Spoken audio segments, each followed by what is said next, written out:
She's traveled tens of thousands of miles, building a grassroots army across Texas. Millions of dollars raised, 56,000 donors. MJ Hegar for Senate, the leader Texas needs now more than ever. She holds the most promise for voters tired of the failing DC politics. Her military experience makes her the fighter Democrats need. A disruptor who can bring the fight, and a unifier who can reach across the aisle to get things done. And as MJ kicks into gear, Texas does too. Voter registration to 16.4 million, despite the pandemic. And Texas is moving towards Democrats in the ratings. She's ready to fight in Washington. MJ Hegar has been the top fundraiser by a relatively healthy margin. It is a different race. She has a good story, and I think it makes for a compelling race in 2020. One of the top fundraisers in the state.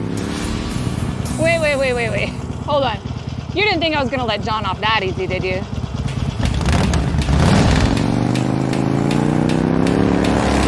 Then there's John Cornyn with an approval rating underwater. He's been sort of an invisible man in Washington. We see some favorability ratings that don't look so good. You're actually lower than President Trump, the governor, and Ted Cruz. And the coronavirus? Well, I think China is to blame because the culture where people eat bats and snakes and dogs and things like that. The president has, I think, led well.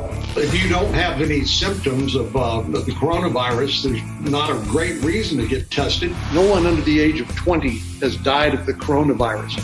That we still don't know whether children can get it and transmit it to others. That's ridiculous.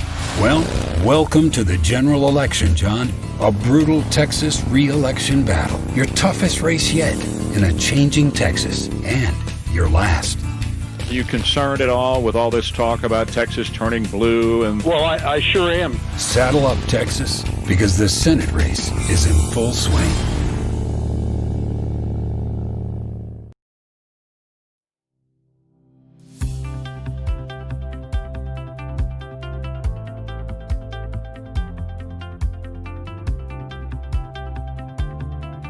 Texas is the biggest battleground state. And in 2020, we have the opportunity to turn our state blue up and down the ballot.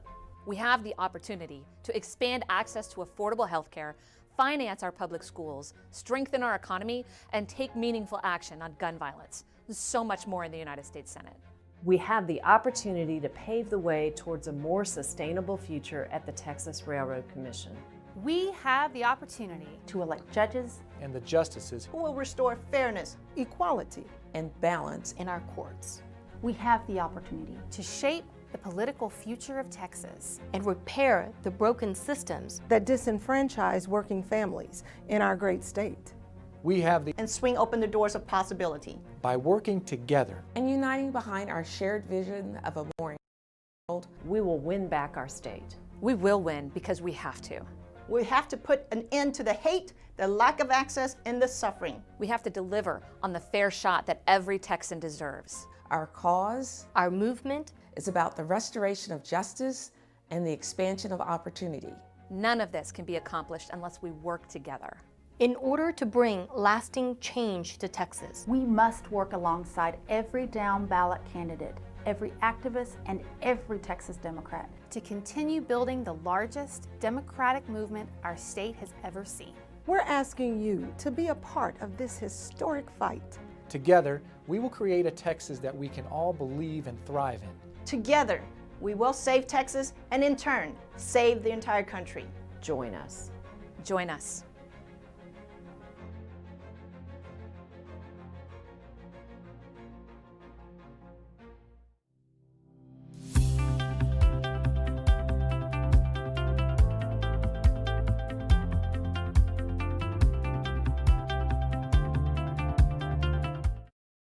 It was my third tour in Afghanistan, and I was flying a medevac mission when I was shot through the windshield and we went down.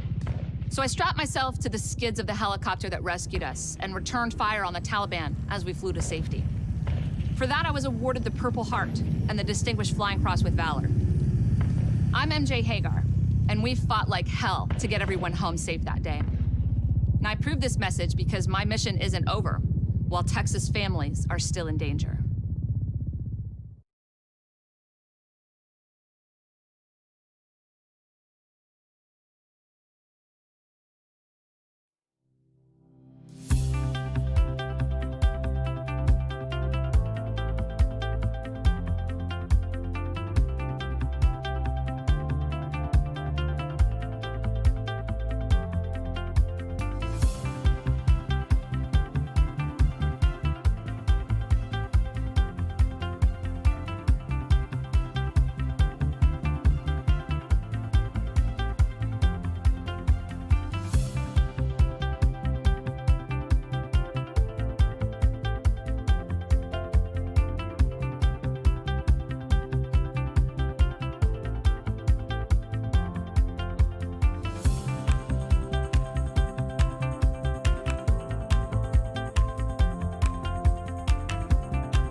All right. Well, hello, everybody.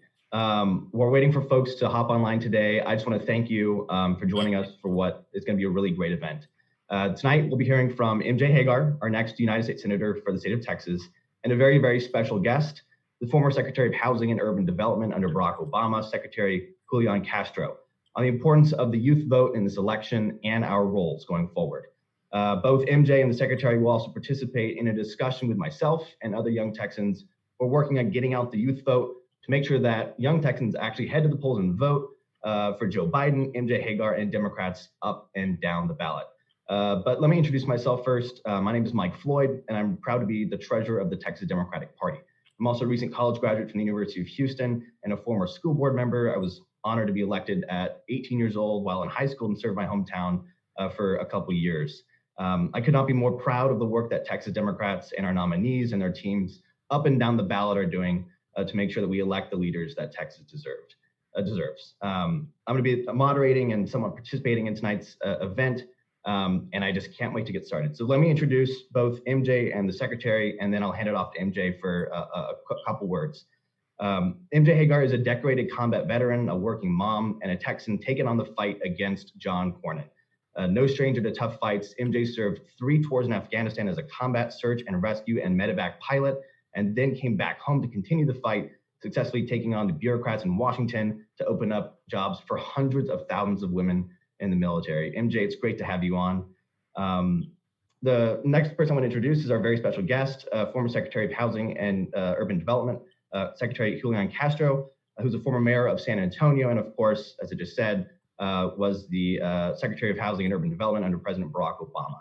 In January of 2019, Secretary Castro announced his presidential campaign, inspiring a lot of young people like me and so many people across the country before he exited just in the following year. So Secretary Castro, thank you for having us. MJ, thank you for having me. I'm going to pass it off to you now. Thank you so much, Mike. I appreciate it. I'm going to be really short. First, I really appreciate you, Mike and Sydney and Trayvon, who we're going to get to in just a second, for joining us. Y'all being engaged is so inspirational to me. I remember the moment when I went from complaining about things to actually doing something about it. And my moment was later in life than y'all's. And I'm so inspired by you. But really, Secretary Castro joining us, it blows me away because I know how much there is to do and what's on your plate, sir. So thank you so much for joining us. Your support has meant the world to me. And for y'all tuning in, I know that this year has been tough, especially on young Texans who are anxious about the future and are changing plans, I'm sure. Our government's mishandling of this pandemic has forced a lot of you to take care of loved ones. But frankly, we were in that boat beforehand as we've had people without access to healthcare or worried about whether or not Social Security was going to be there for us. All of these issues are issues that impact all of our generations, but so many of these issues have a disproportionate impact on your generation, things like gun violence and climate change.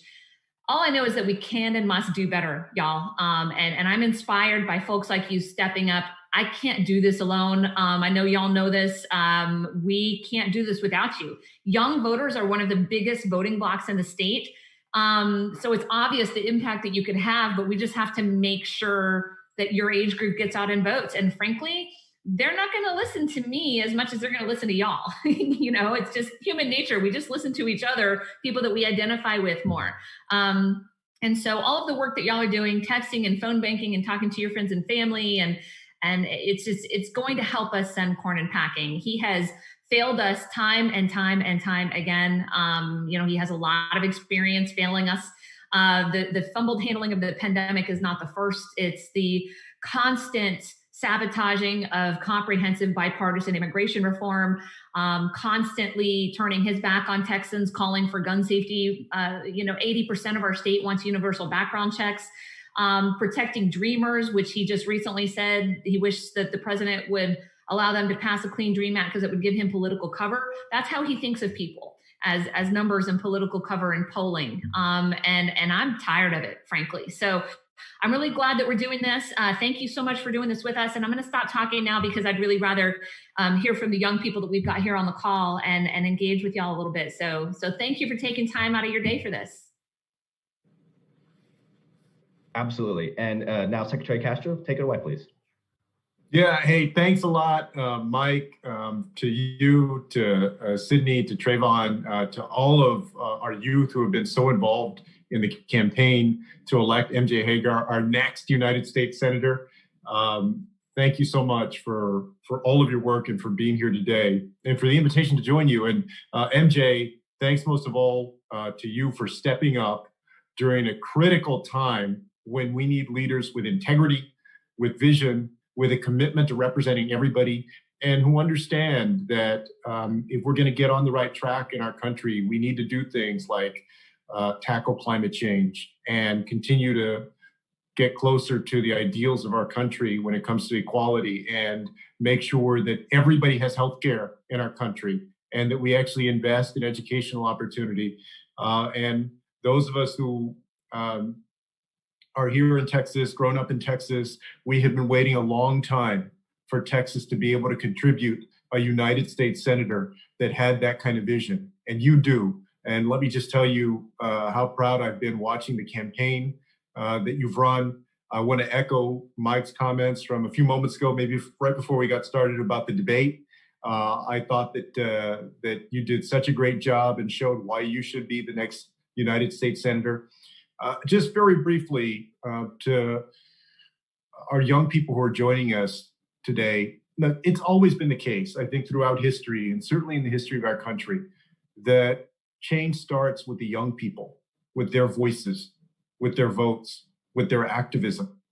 Whether we're talking about the civil rights movement, when we lost Congressman John Lewis a few months back, you watched that footage of him on the Edmund Pettus Bridge and how young he was, and so many of his colleagues back then fighting for change in their early 20s, right? Courageously. You think about the fight for equality, including marriage equality. You think recently about the fight for immigration reform and people pushing to get the DREAM Act done, and then for legislation to get done.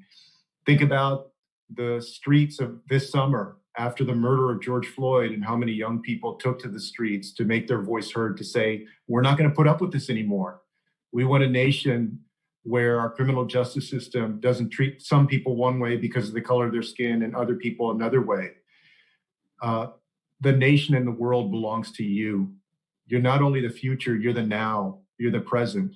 And we have an opportunity in just 23 days to make sure that we elect MJ.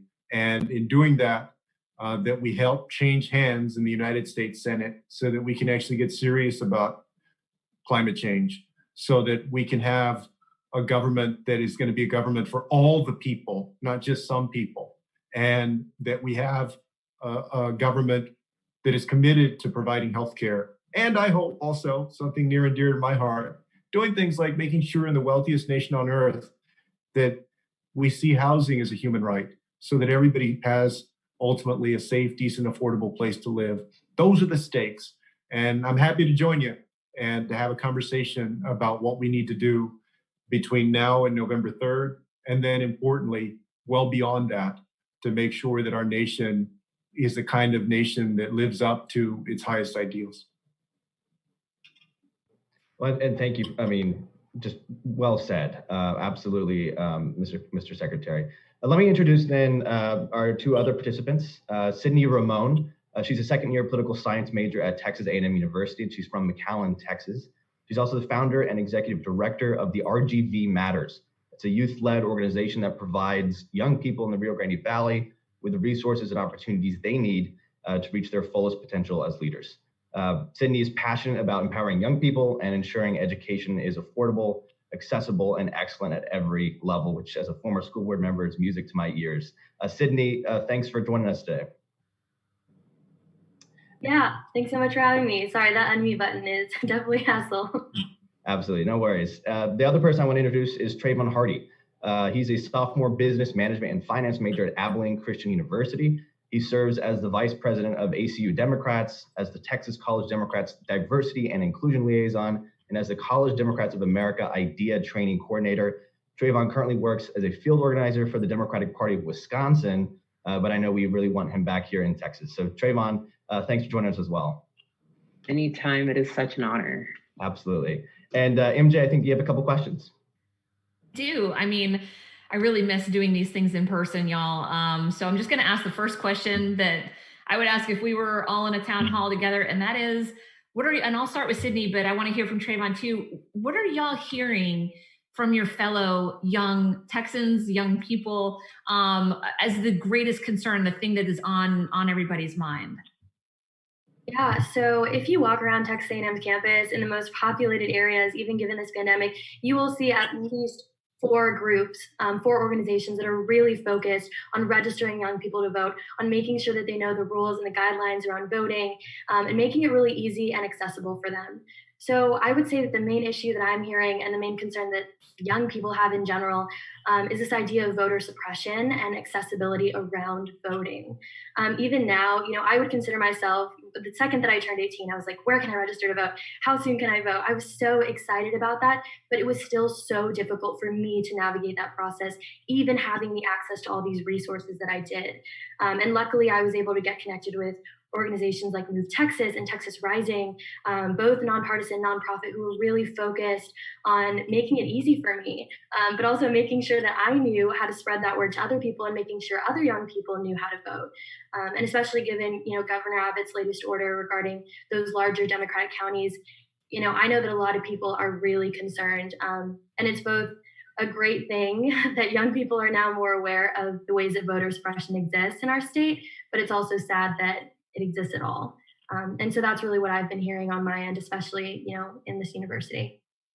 Thank you. Yeah, I have found that as, Texans, when you try to intimidate us out of doing something or force us, try to stop us from doing something, all it does is motivate us to want to do it more, and so that's great to hear that people are really paying attention to that and understand what a problem that is. Did you want to add anything, Secretary? I don't want to. I'm so glad to hear about the awareness and the concern, especially around voter suppression and accessibility to the ballot box, because I think, what's most important is that everybody have a plan to vote, right? Because Governor Abbott and President Trump are trying to make it harder to vote and sowing a lot of doubt about how to vote and mail-in balloting and the election results before we've even had an election. So, the more that we can spread the word about these concerns and educate and inform, I think the better off we're going to be. It's one of the reasons I'm so proud to be a Democrat. It blows my mind just as an American that one party is for more access to voting and one is, that should be a red flag to anybody who wants to make sure our elected officials can be held accountable and who believe in our Constitution. Trayvon, what do you think? What is some of the things that you're hearing from young people? Yeah, so on top of, first I have to say, I don't know how I'm going to follow up what Sydney just said, because that was amazing. But I will say this, at ACU, on top of the fear of COVID, which I think is just a natural thing that everyone is going through at the moment, it's the fear of the future. One, of course, the fear of the future of our country, but 2, the fear of, okay, what am I going to do after college? Because we all talk about COVID like it can go away within the year, within the month. But the truth is, at the moment, we have no idea when the actual end of COVID would happen. So a lot of my friends who are graduating, who are planning on graduating within the next 6 months, they are really questioning, okay, 1, is there going to be a job for me? 2, if there's not a job for me, how am I going to be able to afford to live? How am I going to pay back the student loans that I took out so I could come to school and have an opportunity? And I will tell you, it has definitely started a conversation within our campus and our community on student loan debt. And I never knew how many friends I had that took out student loans on top of me, but took out student loans. And this has definitely started a whole new narrative of, okay, that's great. What am I going to do? And that's definitely the concern that I've been hearing. Well, and I think about the kinds of jobs that are struggling right now. I mean, everybody's struggling in one way or another, but I mean, I bartended and waited tables and worked retail, not just while I was in college, but through the first few years of my career in the Air Force. And I can only imagine how difficult that is to make ends meet financially. Then when you layer on top of that, you think about people in your age bracket that aren't at school that may be trying to put food on the table for kiddos. And then that just, I can't even imagine the difficulty. I remember how hard it was just to make ends meet at that age. So, we've got to do better to get the public health aspect of this epidemic under control. That's the only thing we can do to make the economic impact, better. Because as long as we're trying to open businesses and force school openings and things like that without getting the pandemic under control, there's not going to be consumers there to, come in and patronize businesses and things like that. So, yeah. Let me kick it back over to the secretary or to Mike. Well, Go ahead. Go ahead, Secretary. No, please, Mike. Well, I guess the what I've been hearing quite a lot, and the Secretary was talking about it in his words just a couple minutes ago, is this idea of there being this big chasm between Donald Trump and John Cornyn on issues of police reform and race relations in this country, and the way that Black and brown folks have been treated by law enforcement for really the entire history of our country, but let alone in 2020. And MJ, one of the things you brought up at the debate that I thought really hit a nerve with young people is the issue of marijuana in our society. And a lot of people, when we talk about marijuana, they think about getting high or the social aspects of it. But really, when you think about how marijuana has fueled the war on drugs and the criminalization and the inhumane justice system we have here, young people are really motivated to see a more just society. And I think it starts in so many different areas, getting rid of private prisons and making sure that the justice system is focused on getting people back into society rather than keeping them locked up. But I think, the war on drugs really is an issue that has been affecting young people, particularly young people of color, and young people who come from families with difficult financial backgrounds. So I think that is an issue that Democrats can be running on up and down the ballot, making sure we have a more just society. Secretary, is there anything you want to say? Well, I think that reflects the feelings of so many Americans. And at least in my experience, traveling the country last year during the campaign, I found this generation, your generation, to be a generation absolutely committed to equality and justice in our country and prioritizing that as an issue even before the murder of George Floyd, and even more so afterward, which is wonderful to see. And two things, that what we need to do on policing and criminal justice, and the point that was brought up about job opportunities and an insecurity that is understandable because so many small businesses are still shuttered, because our economy is still in a tumult. It really underscores the disconnect between the United States Senate that we have now and the one that we need. There are two pieces of legislation, the HEROES Act that would help people who are on the brink of eviction, that would help small businesses get back up and going, that would provide more financial security and job opportunities for folks. The House of Representatives passed it. Senators went on vacation and haven't done anything about it. Another example is the George Floyd Justice and Policing Act that the House of Representatives passed several months ago, that is on the doorstep of Mitch McConnell and the United States Senate. And Cornyn and McConnell, they haven't lifted a finger. So these concerns, I think, need to be addressed and given the sense of urgency that they deserve. But we need a change in the Senate. And I think that's one of the other reasons that we need to make sure that MJ wins. All right. And I think I have the second question. Yes, sir. Also, yeah. All right. Look, the second question is about healthcare. And here's the thing. We all know that healthcare is important to everybody. The knock on young people, when policy analysts and politicians often talk about healthcare, is that young people don't care because they think they're invincible. But it's been my experience that a lot of young people do have experiences with the healthcare system, either directly or through their parents or grandparents. I know I grew up going to doctor's visits with my grandmother who had type 2 diabetes, and we would take the bus and wait for, hours sometimes in the waiting room for her to see her doctors to get treated. My question is, and maybe we could start off with Trayvon, is what has been your experience with our healthcare system as a young person?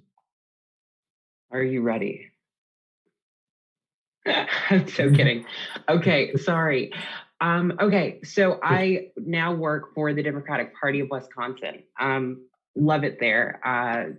It's been so amazing so far. Mm-hmm. I'm insured through the Democratic Party of Wisconsin, of course, which is natural because I work full time.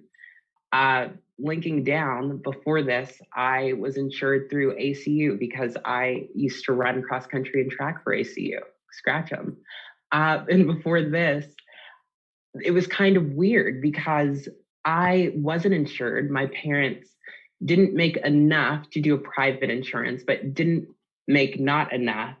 And it was this really complicated system, I guess we can say, to where we just kind of hoped and prayed that like nobody got sick or nobody needed something urgently done and had to go to an ER. So really my experience with the healthcare system is a lot of prayer, one, but two, just a lot of uncertainty, a lot of if something happens, then what happens next? Do I think that's right and fair? Of course not. And now that I look back at it, I kind of feel really bad and just kind of just not right that's how our system is right now. But that is my story of the healthcare system. Yeah, no, absolutely. I think your story, your experience matches the experience of a lot of folks out there who oftentimes fall through the cracks. How about Mike or Sydney? Do y'all have anything? Okay, I gotcha. So yeah, I was really fortunate that my mom, she's a public school teacher, and so we were able to get health insurance through her job. And so growing up, I did have access to healthcare in that way. But sort of coming from the perspective of someone who lives in the Rio Grande Valley, who lived in the Rio Grande Valley throughout the pandemic, I saw a lot of people who were lost to this virus, not because they couldn't handle it, or not because they weren't strong enough, or not because their body couldn't handle it, but because of the fact that there wasn't adequate resources for them to be able to survive. And this was a really unsettling truth that I think we all had to sort of face as this pandemic got worse. And it came to the point where, me and my family, we were doing everything that we were supposed to do. We were staying inside, we were staying safe. And one day my mom woke up and she had a pain, and it was something that wasn't, coronavirus related, but we had to start thinking like, we can't get into a hospital. All the hospitals in the valley are full right now. People are waiting outside in ambulances. And so, and of course, that doesn't possibly relate to the experiences of people in the Rio Grande Valley who don't have access to healthcare, who have to worry about the virus, who don't have the resources to be able to shield them and protect them. But that's sort of my experience in that and living in the Rio Grande Valley throughout this pandemic. And also sort of coming from the perspective of a woman, having access to things like birth control and people not recognizing that there are so many uses for that. And even someone being health insured, it was so difficult for me to find a prescription and find a doctor, especially considering all the stigmas around this sort of medication. And so it's really important that we understand a lot of times that the healthcare system and our issues with it are multifaceted. And there are so many people who reach that intersection of being a woman, of being in low-income communities, of underserved populations. And so that's a little bit about my experience, but also just sort of where I come from and what that perspective looks like. Oh, and thank you for sharing that and for the great work that I know you're doing in the RGV. Look, for everyone who's been following this, the RGV has been so hard hit by the coronavirus, and this experience has highlighted the longtime injustices toward the Rio Grande Valley and how statewide leadership and senatorial leadership has just totally dropped the ball in terms of investment in public health services, including hospitals, job opportunities, just about in every single way. And it is another poignant reminder of why we need a change in direction. Because in so many ways, the Valley has gotten shortchanged, both by the federal government and also by the state government. But we can change that. And speaking of the Valley, MJ, I know you just took a big trip there. You were down there meeting folks. You want to talk a little bit about that? Yeah, I mean, folks in the Valley are dying at 4 times the rate of the state average. And there's various reasons for that. But I was talking with healthcare workers, and they just were so frustrated, and they just want to help people, and they've lost colleagues.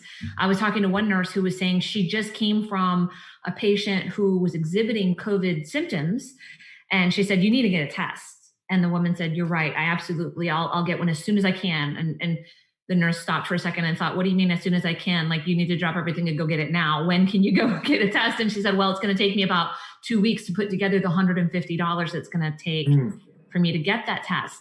And I mean, years ago, when I would have conversations with folks about providing a public option and expanding access to health insurance, every once in a while, I would encounter someone who would say, "Well, why should I care if someone else has health insurance? And I don't want to pay for someone's health insurance," which always led me to explain why, a tablet of ibuprofen is $50 when they go into the emergency room, because they are paying for everyone's health insurance. But you don't hear that anymore. I think that this pandemic has really shown people why it's in everyone's best interest that everyone have access to healthcare, let alone the fact that it is a human right. And this is something that is a very basic tenet of, human dignity. And I'm glad to see so many of the things we've been fighting for so long become to be mainstream: access to healthcare and criminal justice reform and all of these things, because once they become mainstream, you can see real action from elected officials who make their decisions based on their reelection and polling.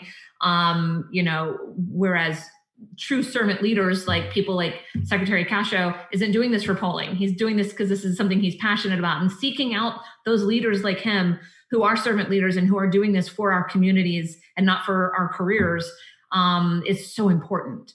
But there are a lot of great people in the RGV doing so much great work. And I just want to give them more elected officials. I can't do it alone. I'm trying to flip the state house. I want, somebody to run against Governor Abbott next cycle. Things like that. We can do better because we're Texas, and we have so much better in our communities. We just need to find those people and put them forward for these offices.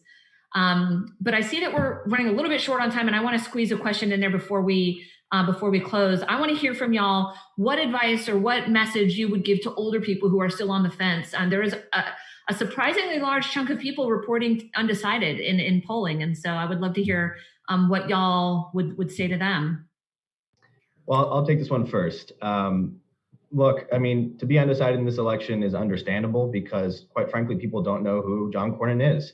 You go on the street, you ask them, "Do you know who John Cornyn is?" They say no. And there's a reason for that. It's because right when he got elected, he didn't serve the people of Texas. He went and started serving those who are writing his corporate checks, those lobbyists who he's beholden to. And if you look at his record, there's not much substance there. But if you look at MJ's record, she's a decorated combat vet who not only fought overseas, but came home and still fought and is still fighting. So there's a record there that I encourage folks to really dig into. But the second thing is character. John Cornyn has completely sold out to Donald Trump. He's coming for our health care. I'm not 26, but I'm still on my parents' health care plan. If John Cornyn gets his way, I'm out. If anyone with a pre-existing condition, if John Cornyn has his way, you don't have health care anymore. And he is completely tacitly consented to everything that Donald Trump has done, whether it's gassing peaceful protesters to calling our fallen heroes losers and suckers. John Cornyn has not raised his voice at all for Texas, but MJ Hegar will. So we want to send a real fighter to help us in the United States Senate, to help us as a country and as a state. And there's just a clear choice in this election. If anyone else has anything to say. Yeah, I'll go ahead and echo off of what Mike's saying. I agree there's a lot of misinformation out there, but there's also not a lot of information. I know that I'm trying to send resources to people around me as quickly as possible to make sure that they're all informed about this election. But yeah, exactly what he's saying. He hasn't done things for Texas, and it's really important to recognize that Texans care about Texans, and they're also really proud to be from here. And so I think that when we look at that pride, when we take pride in where we're from, what are we leading? Where is John Cornyn taking us? Where is he taking the lead in this future and what young people care about and what Texans care about? And so it's really important to recognize who's going to fight for Texas values and who's also going to lead that way to make sure that we stay the greatest state in the United States. And that's something that I'm really proud to say. And I know that Texans all across the state agree with me as well. These were both amazing words that were said, and just to kind of close them all, to be uncertain in this election and in this time is to look at the face of adversity and to really decide to just remain complacent, to stay put and to stay where you are. There is a lot of difficulty in this election, and I think everyone has definitely said this is the biggest election of our lifetime. This is the biggest election yet. This is a chance that we have to change policy, to change our nation, and to just create a better, more loving nation, state, and world altogether. So if you're having difficulty deciding and just not knowing who to choose, I mean, I can definitely point to who to choose on this call. But I think the answers are obvious. I think it's if you decide to see it, and that's kind of it. Well, hey, unfortunately, I would love to keep this conversation going, but we are out of time. Trayvon and Sydney, thank you so much, not just for being on tonight, but for all the work you're doing. Secretary Castro, thank you for joining us, also for your years of public service. And MJ, let's win this thing. Thank you so much for having us on. Remember, the election is not on the 3rd. It is starting on Tuesday and ends on the 3rd. So vote early. Take so many note of the polls. Make sure you're filling out your mail ballot. Let's win this thing, y'all. Thanks, everybody.